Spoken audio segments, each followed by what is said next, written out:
Hello and welcome to the MMA Girl Podcast hosted by me, Jessica. I'm going to get over the awkward instructions quite quickly because I don't like any of that.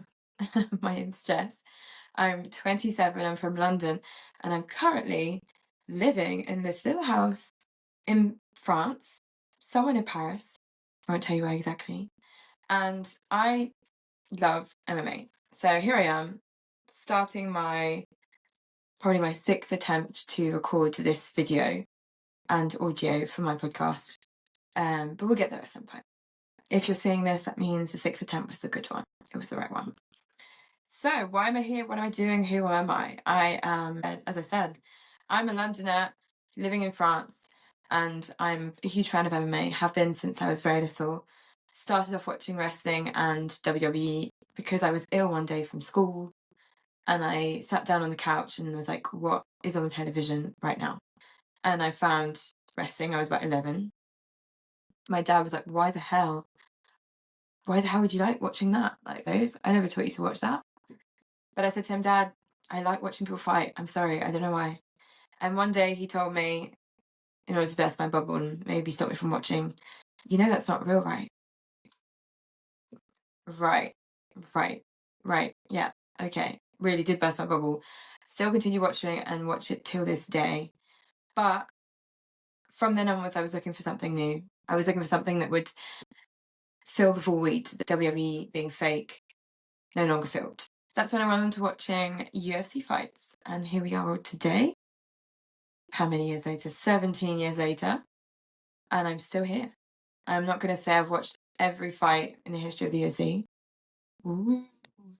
But since I've gotten to France, I've not let go. It's like my comfort blanket where other things cannot comfort me, through watching fights and UFC fights and anything in between. There I am. I hope you enjoy. I'm not going to jabber on any more about me. If you have any questions about me, comment down below or hit me up on my socials. I think you know about as much as you need to. Let's get on to the episode. How I'm going to structure my podcast, just a little side note. I'm probably going to do an episode a week, probably during the week after a fight night or a numbered card, just to get a recap going of what I watched and what you guys watched, probably, of UFC's Saturday night's event and everything in between that has come up since the last time we spoke. So today, in latest news, I just watched Alex Pereira with his coach on the Jackson podcast. And one question that really stood out to me was when Rampage asked him, what would be a mega fight that you would look for in boxing, or in like a mega fight scenario? Who would you want to fight? And he said Alexander Usyk.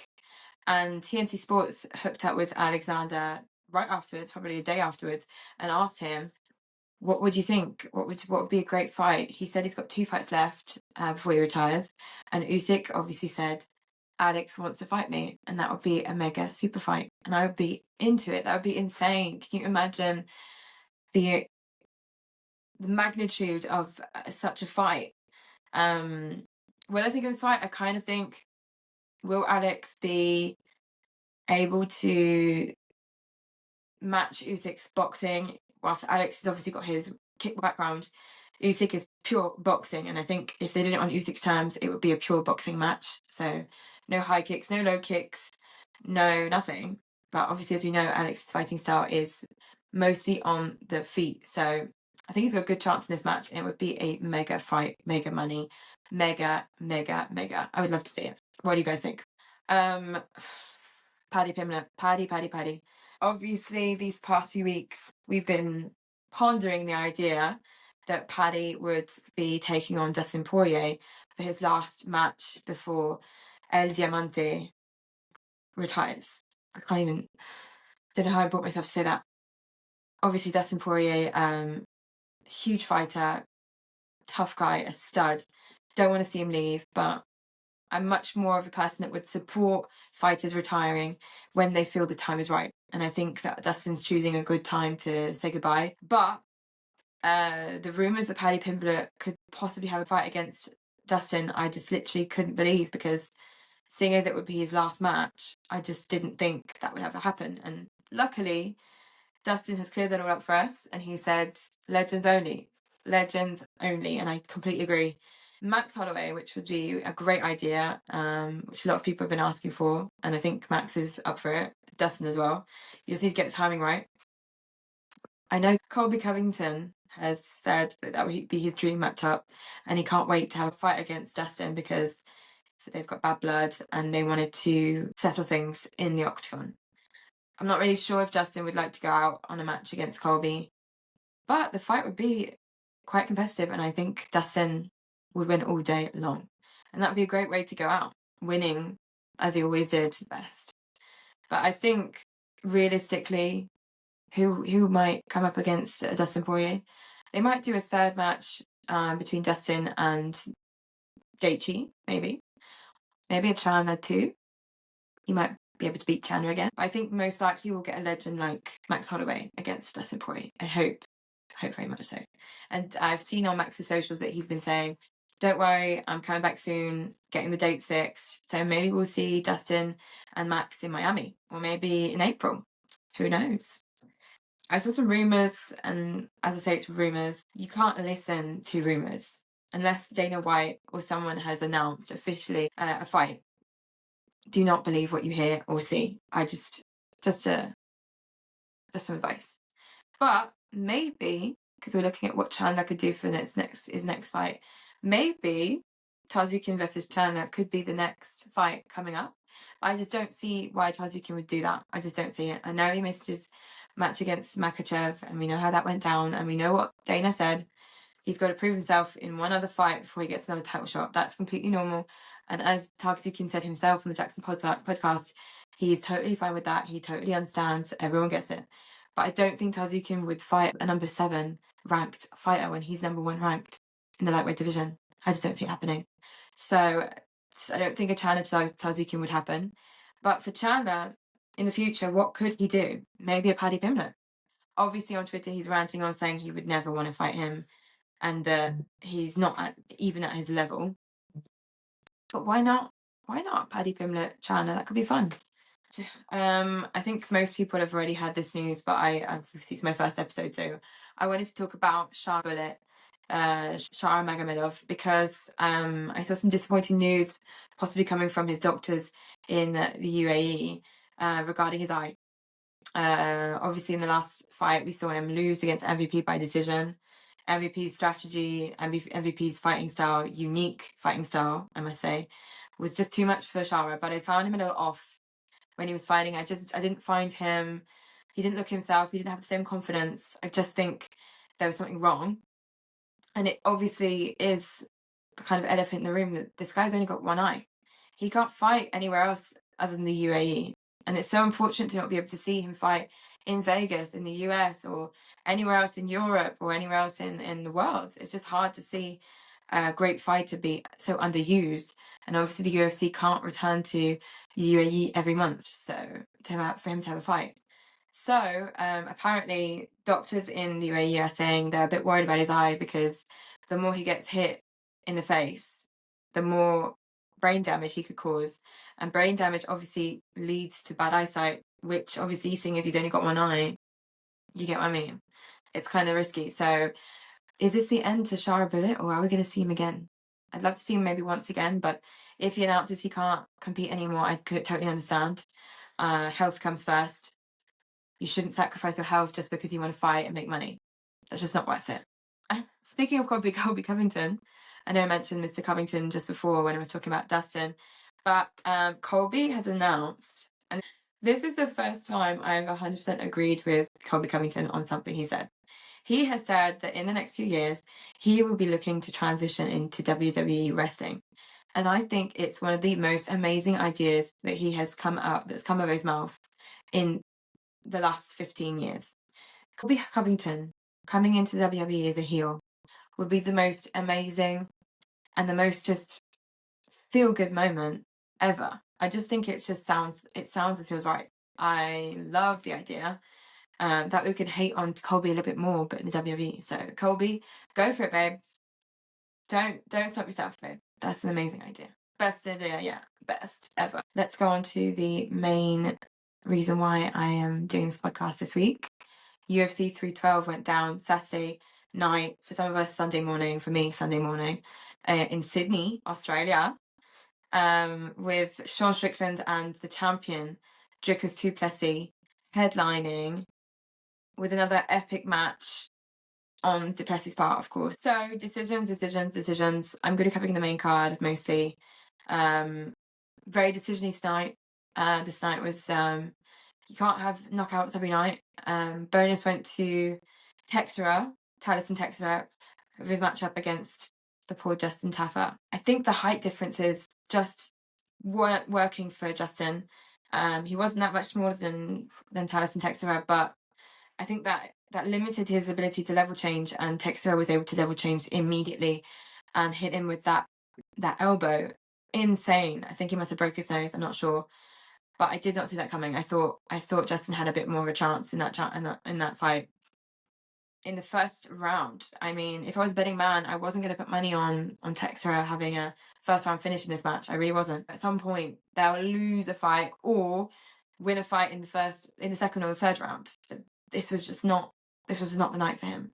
As we've seen in the past couple of months since the start of the year, there are a lot of fighters losing their zeros, including Tatiana Suarez Saturday night,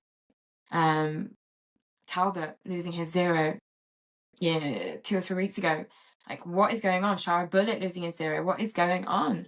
Umar Nurmagomedov losing his 0. What is going on in the world of MMA this year? I mean, 2025, the end of the zeros this year, but obviously for Tallison Texeira, it just wasn't right now. I think Tallison might have a great chance to be someone in the UFC's heavyweight division if he can easily finish Justin Tafa. I'm not saying Justin Tafa is a top 5 heavyweight contender, but he's not an easy opponent either.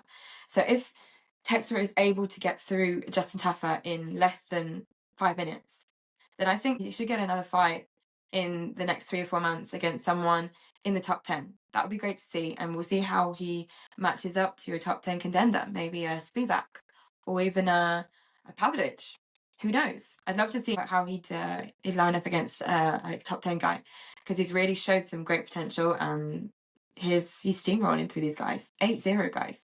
The 0 is there. So he got the $50,000 bonus, obviously the only great knockout of the whole night. Congratulations to Texeira for his first round knockout of Justin Tafa and his $50,000 bonus. That's amazing. Now moving on. The first 2 matches on the main card, it was kind of close on both hands. Jake Matthews, Prado. I kind of was hoping Prado would show us a bit of his talent. Jake Matthews was just a better man at that time. There's nothing more to say about it, honestly.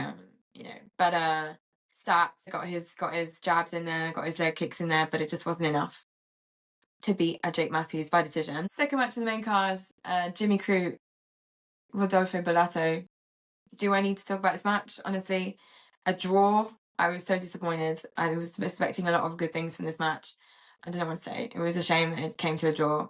I just kind of think sometimes fighters take their foot off the gas because they're too scared to get hit. This is coming from someone who's never been in an octagon, so don't judge. Moving on to the co-main event, Weili Zhang versus Tatiana Suarez. I was a big fan of Tatiana Suarez. I've been a big fan of her. People might say she's a fragile fighter, gets a lot of injuries, a lot of time off, but she's been through a lot. Her story's really inspiring to me, and I didn't know how this match was going to go. I thought it was going to go either way. Tatiana's grappling and ground game is insane, but obviously Weili Zhang showed us on Saturday night that even if Tatiana is great on the ground, Weili is just levels above her competition. Obviously there's the whole strawweight goat conversation, and I think we might have a potential contender for strawweight goat status, honestly. She's beat everyone, and she's 35 currently. Let me just check how old she is. Weili, just so I'm not saying anything I shouldn't be saying. Yeah, she's currently 35. people might say 35 years old is when you hang up the boots and stop fighting, but she is nowhere near done. She is nowhere near done. I see her fighting at least for another 3 years, seeing how she's doing. She's physically fit. She's got great cardio. Tatiana, hope she comes back stronger. I hope she comes back better. She seems to take her loss on the chin. Obviously, first loss of her life in her pro MMA career. So maybe she'll come back with a bit more anger, a bit more zhuzh, and maybe the fact that she's lost her zero will make her even more aggressive in her fighting style, and that's maybe what she needs for the upcoming fight she might have. I hope so, at least. And last but not least, the main event of Saturday night's UFC Sydney card, UFC 312, Dricus Plessis, Sean Strickland. Honestly, I could not believe how much Sean Strickland was just numb in this match. He was not taking any risks. Obviously, as you saw, his coach Eric Nixick was telling him, "You're predictable. He knows you're going to fight like that. He knows how you fight. You're not changing anything in your fight game. You need to switch it up because he knows he studied your fights. He doesn't need to study your fights anymore because you're just so predictable. You never come with anything new to the table," which is really what I was thinking when I was watching the whole match. I was like, what the hell is going on, Sean? Where are you? Where do you think you are, at least? It is just crazy to me how Sean Strickland is the same guy who stood face to face with Israel Adesanya in the octagon and won the UFC middleweight championship belt in a very competitive fight, but had a clearly dominant fight against Israel Adesanya. We didn't see an Izzy as we usually saw him. He might have had some issues, some maybe weight cut problems. We don't know. Obviously, Izzy, he's not the same Izzy as we saw back in the day, back in 2019, back when he was in his prime. But that's normal. Izzy's getting older, but he's still Israel Adesanya. So when I saw Sean Strickland on Saturday night, I was like, where is the same Sean that beat Israel Adesanya? Where is that drive to get your belt back? Apart from jabbering on saying, I'm going to get my belt back, this fight is going to be a war, we're going to go to war, we're going to try and kill each other. That's all we get from Sean now. We get the big mouth, we get the promises, and we get certainly the unfulfilled promises in his matchups. But kudos to Dricus Plessis. He just shows in every fight how good this guy is. I mean, he might have the most awkward fighting style ever. Sometimes you're like, why is his arm so high up and his body so low down whilst he's jabbing the guy? But it's just an unpredictable fighting stance that really puts fighters off when they're in front of him. And I think Sean Strickland was just being controlled from A to Z in this fight. And he never really looked like he attempted to take back the dominance, take back the control in the fight. So kudos to Duplessis. Duplessis said that Sean Strickland was he was impossible to knock out. I think it was possibly because Sean Strickland just didn't try to do anything new and exciting. When Sean kind of goes out of his comfort zone and starts jabbing differently, changing his guard up, maybe trying to get some takedowns, even though that's never happened in the last, I don't know how many matches that we've seen from Sean Strickland. I just think it's just because he didn't switch it up that he wasn't able to be knocked out. I think if Sean would have tried to switch it up, when Eric said to him at the end of the fourth round, you've only got 1 round left, 5 minutes. Don't waste this time. Try and get a finish. He should have tried to get a finish. He should have at least risked it to get a finish. He'd already lost the first 4 rounds. Why not risk it all? Even if you get knocked out, why not risk it all to try and knock out a Duplessis, to try and finish the match and get your belt back? He just didn't want to. And as Eric Nixick said to Ariel Helwani, if Sean is looking for big money fights but no belts, then that's not the kind of guy he's willing to coach. I don't think we'll be seeing Eric Nixick in Sean Strickland's corner from now onwards. I think he'll be looking for new coaching.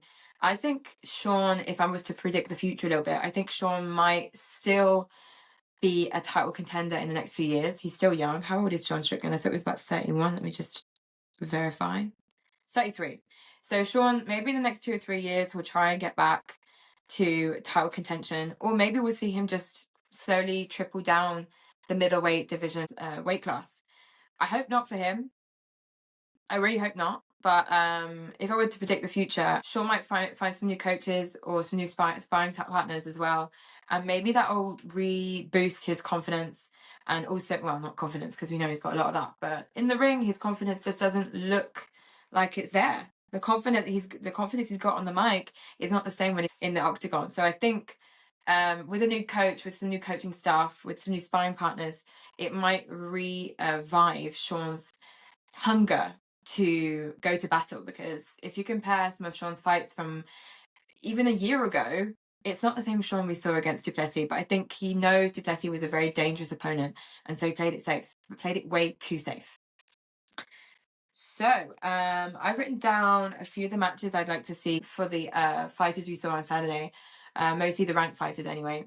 As I said earlier on, I would love to see Tallison Texeira take on a top 10 opponent in the heavyweight division, whoever you want. I think he needs to be tested to see if that 0 will stay as strong as it is. We might be seeing a new title contender one day. Who knows? But he might be fraud checked as soon as he takes on someone from the top 10. Who knows? But I wrote down, obviously, the obvious one, Weili Zhang. She wants Shevchenko. And I think, as Dana said, Uncle Dana, he said, whatever Weili asks me, I find it very hard to say no. It's very unlikely he'll say no. So I think maybe we'll be seeing Weili Shevchenko in the near future. I don't see any other opponents being at the level to fight a Weili Zhang apart from Shevchenko. I think it's a perfect matchup, and I would love to see that happen. Tatiana Suarez, maybe a Mackenzie Dern would be a nice fight to see her come out of her shell a bit, because even though she's got a lot of confidence, Tatiana, I think she needed some to break back in to the octagon. She might have a bit of ring rust. So a fight against Mackenzie Dern, I see her winning that fight. And I see her getting some of her confidence back, and that could be a nice fight to watch. So I'd love to see a Tatiana Suarez Mackenzie Dern, as they typically are both finishers. So that could be quite exciting. I don't think that would be a snooze fest. So you guys, what do you think? Obviously for Dricus Duplessis, most people obviously know he's planning on fighting Khamzat Chimaev next. I just saw a post about Chimaev as well. In the last 2 years, he's had so many different health problems and operations. I think he had his thyroid removed. He had a few operations following that. Lots of health scares.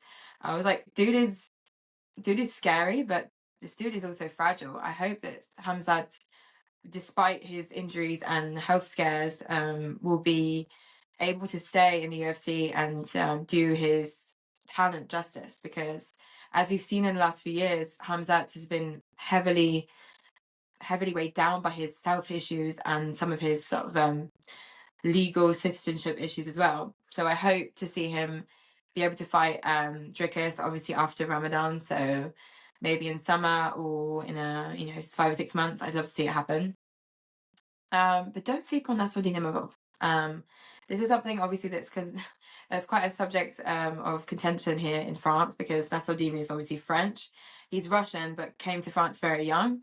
And Nasruddin has been ranked number 1 since Saturday night's fight between Sean Strickland and Duplessis, because Sean lost against Duplessis last Saturday night.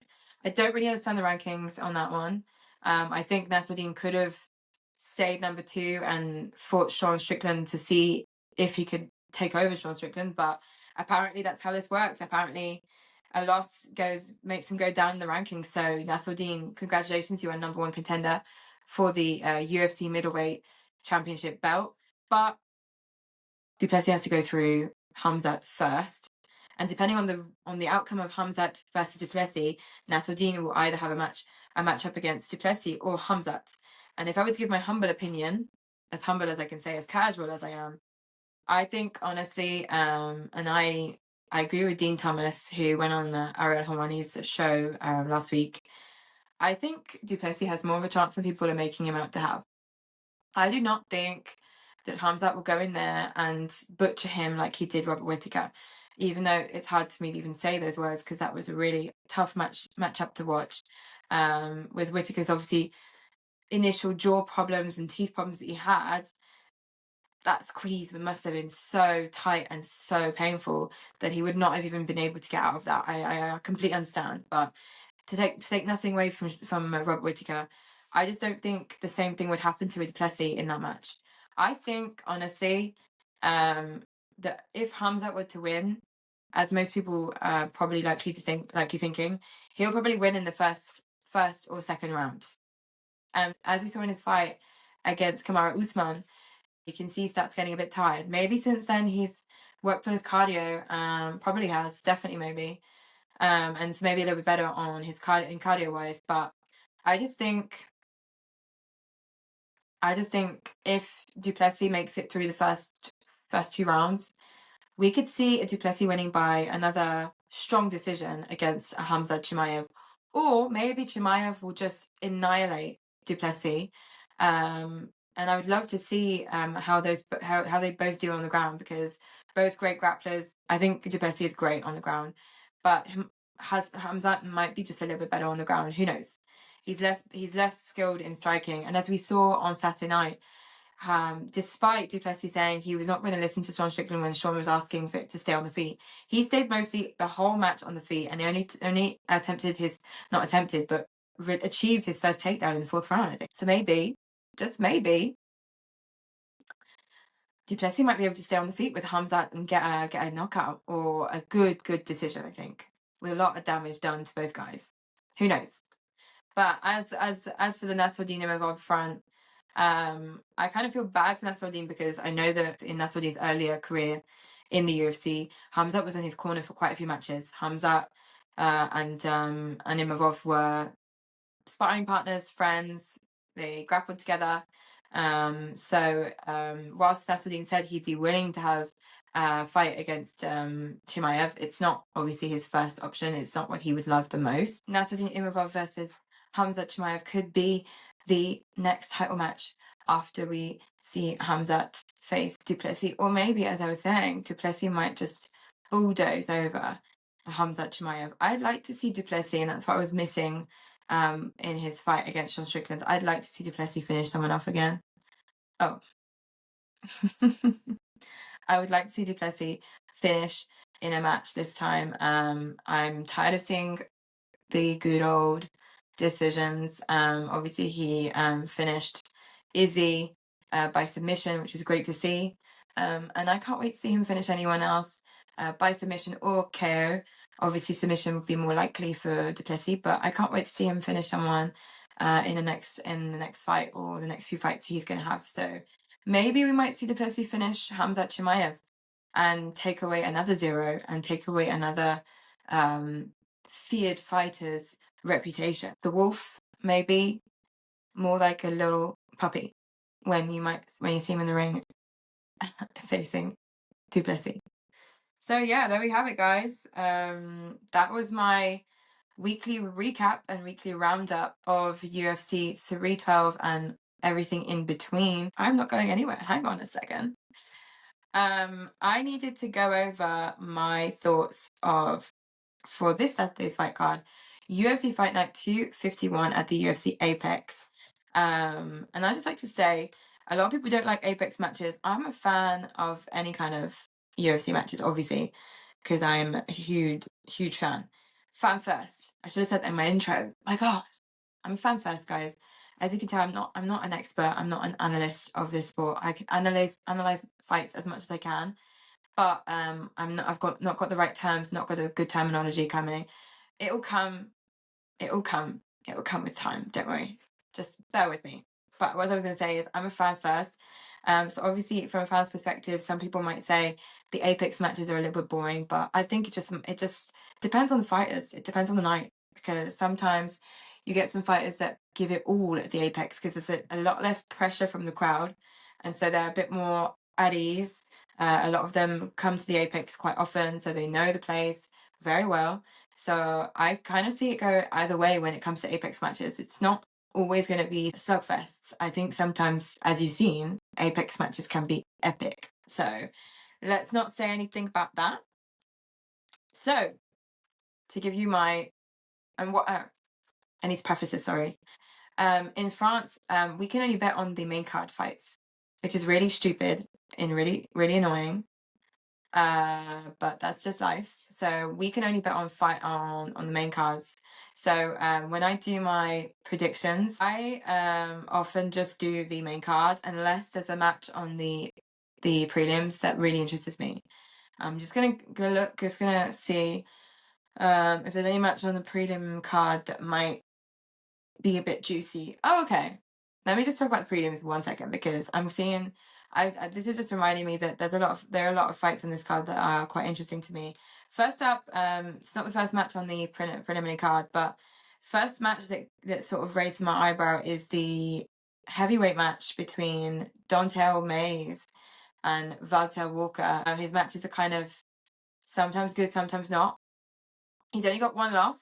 So if I were to predict the outcome of this fight between Walter Walker and Don'Tale Mayes, I would say Walter Walker might get this one done, just because of the age and height advantage that he has over Mayes. The only difference here is that obviously Don'Tale Mayes has a much larger reach, which might come to his advantage. So we might see him striking a bit more, getting a bit more distance in there. Maybe Walter will need to level change, get some takedowns, try something new, try something different. I'd like to see these guys be a little bit more technical in their fight game. I really would, because both of them are a bit clumsy sometimes. But Walter, I would predict a good win from Walter, maybe a decision or a late stoppage. Who knows? The other fights in the preliminary card that I wanted to talk about, the Gabriel Bonfim, if you like. I'm talking about his fight because his brother's on the main card, so it's quite interesting to see them both, which is great. I don't really think that his opponent has much of a chance against him. I think Bonfim will dominate in this match, maybe get a late stoppage or a decision. He just got to watch out for Chaos Williams's reach, because he's got a much larger reach, so he's just got to watch out for that. But I think Bonfim, he won't have a problem in this match. Angela Hill versus Ketlin Souza. Angela Hill, when did we last see Angela? Let me have a look. I remember seeing Angela not too long ago, up against, oh yeah, she fought in May and in August, which is great for her. She had a fight against Tabata Ricci, which Tabata Ricci won by decision. But just beforehand, in May of 2024, she won a fight against Pinero, Luana Pinero, by submission. So I know Souza's not too easy to beat either, but I'm gonna go for Angela Hill. I always believe in Angela when I see her on a card. I always hope Angela gets a good fight in there. Even if Angela loses, I hope it's a good fight. Like, even I hope she loses by decision every time, because I don't like to see her getting finished. So Angela, pull through for us, girl, please. So let's go on to the main card. So Conor Matthews, Jose Delgado. Well, looking at the stats here, just to give you a little rundown, Conor Matthews has a reach of 180 centimeters, and Delgado has a reach of 185 centimeters. Sometimes it makes a difference, sometimes it doesn't. Height difference is a huge factor for me in this match. And Jose Delgado looks like he's got the more dynamic set of skills here, even though he's a lot less tested than Conor Matthews. So I'm gonna predict that Delgado might show us a bit of his talent on Saturday night. Might be a decision, might be a close one, but I think Delgado might be one of the outstanding stars of Saturday night. We'll see. Next up, we have Rodolfo Vieira versus Andre Petroski. Both great fighters, both got a great record. I just like Vieira. I think he's got a good fighting style. He's tough. He submits people a lot. So why not? We saw him lose against Chris Curtis a few years back. Andre Petroski, however, he's been, I wouldn't say on a tear, because he's lost one out of his last 3 matches. But I would say he's more of a guy that's gonna play it safe than Vieira. I think that's why I was going to go for Vieira, because Vieira is not going to play it as safe as Petrosky's going to play it, and I think that we might see a victory for Vieira. So I'm going to go for Bonfim against Sadikov, even though Sadikov is probably the favourite in this match by a mile. I don't even know what the stats are on the betting stats. But I think Bonfim has a good chance. He might get this one. That would be great. Wouldn't it be great if both brothers came away with victory? That would be amazing. Next up, Edmund Shabazian versus Dylan Budka. Well, these names are getting harder and harder. Statistically, they're basically the same, with Edmund being a little bit bigger than Budka. I'm gonna go for Budka. Let's go for Budka. This is a real random choice. Let's just say I don't know who to choose, so I'm not gonna make an intelligent choice when choosing who I think might win this match. And then the co-main event, Yusuf Zalal against Calvin Kattar. Calvin Kattar, he's lost all his matches. Kattar is not winning. In the last 3 or 4 years, Kattar has not won a single fight, as far as I can see. No. I think for the co-main event, this is going to be a clean sweep for Yusuf Zalal. If he gets a decision there, he'll get all 3 rounds. But I think Zalal might get a submission in there, or maybe a knockout. But anyway, I'm seeing Yusuf Zalal winning this match by a long shot. But there is part of me saying that as Kattar has not won a match in the last 4 years, maybe that rage and that hunger to win might make the difference. But I just don't see it happening. And now onto the main event of the evening. Gregory Rodrigues, Jared Cannonier. I thought about this yesterday because these are 2 tough as nails veterans, long time in the game, dangerous guys. So it's hard to see what might happen between the 2 of them. Obviously, the age gap is enormous. Even though they're both veterans, Gregory Rodrigues is a veteran, but only because he's had a lot of fights. Because he's only 32, guys. He might look a little bit older. No offense. But he's just that much younger. He must have a lot more spring in his step. Jared, we've seen him lose a few of his last fights. And obviously age is getting up to him, but not that much. I mean, he's tough. He lost his last 2 fights in 2024 against Caio Barraro and Nassourdine Imavov, speak of the devil. But I see Cannonier not beating Rodrigues, but being a tough challenge for Rodrigues. But I think Rodrigues is going to go out with the victory in this one. So I'm going to be predicting Gregory Rodrigues by decision. I think this match is not going to end in a finish. Or if it ends in a finish, it's a late one for Gregory Rodrigues. So that are my predictions for Saturday night's fight night this weekend. Most people on the card are looking to prove themselves. So don't forget that. Even though at the Apex, a lot of these people have a lot to prove. Bonfim, if his brother wins on the prelim card, he won't want to lose his fight either. So Bonfim has a lot to prove against Sadikov. Vieira, I think that would be a clean sweep for him against Petrosky. Delgado and Matthews are both coming into the UFC off of, I think, Dana White's Contender Series, but they need to prove that they've earned a contract for something. So I think there's a lot to prove here. Co-main event between Kattar and Zalal both have a lot to prove. Is Zalal going to continue his winning streak? Is Kattar going to continue his losing streak, or are they all going to? This is all going to switch it up. The Apex does not mean boring matches. Does not mean decision. I know I said a lot of decisions in my predictions, but I'm thinking these guys have a lot to prove. So this could go either way, guys. So voila. So that's it for me. Thank you for listening to my first episode of the MMA Girl Podcast. I've been Jess, and I hope you weren't too bored. I hope I didn't jabber too much. I hope this was chitter chatter that you enjoyed listening to. So I'll see you guys next week.